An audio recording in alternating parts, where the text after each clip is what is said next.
Hi guys, so we continue where we left in the previous class. But before going further, I request that you are 110%, actually 200% attentive, because अगर आपका ध्यान नहीं हुआ तो बहुत सारी चीजें समझ में नहीं आएंगी इस क्लास में.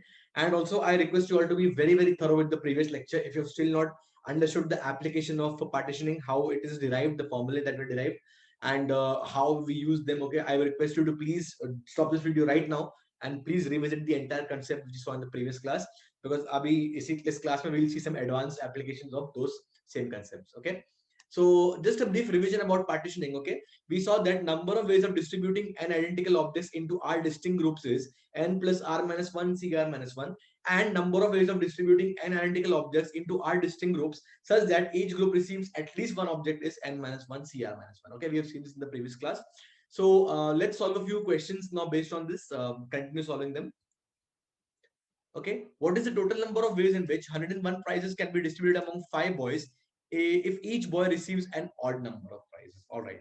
Now, very interesting question, guys, because हर बार हम लोग क्या ऐसे divide कर रहे थे, like number of objects between people, but now we have to ensure that the number of prizes that each boy receives will be an odd number, right?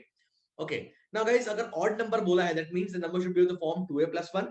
First one के लिए suppose, second one के लिए 2b plus 1, third one के लिए 2c plus 1, fourth one के लिए 2d plus 1, and last one के लिए 2e plus 1, where a, b, c, d, and e will be all natural numbers, right? Sorry, whole numbers, because हम zero divide करते हैं basically, right?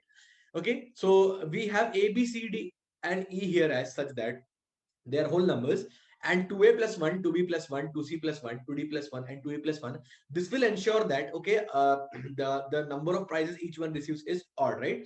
But now we have told that the total number of prizes, okay, is nothing but 101, right? So summation of all these values, 2a plus 1, 2b plus 1, 2c plus 1, 2d plus 1, and 2e plus 1 should be 101. On simplifying, you will get a plus b plus c plus d is equal to d plus e is equal to 48, right? अब guys, this question is as good as हम लोग 48 objects को 5 groups में कितने तरीके से divide कर सकते हैं. It is as simple as that, right? Number of ways of dividing 48 objects in 5 groups, isn't it? It is as simple as that. तो जितने तरीके में हम लोग गाइस ये A B C D E की वैल्यू डिवाइड कर सकते हैं 48 को लेके, राइट, उतने तरीके से हमें इनके नंबर ऑफ प्राइसेस मिल जाएंगे, right? Because 2a plus 1 will depend on a, 2b plus 1 will depend on b, 2c plus 1 will depend on c, so on and so forth, right? So the answer required is as good as 48 plus 5 minus 1 c5 minus 1, which is 52 c4. It's as simple as that.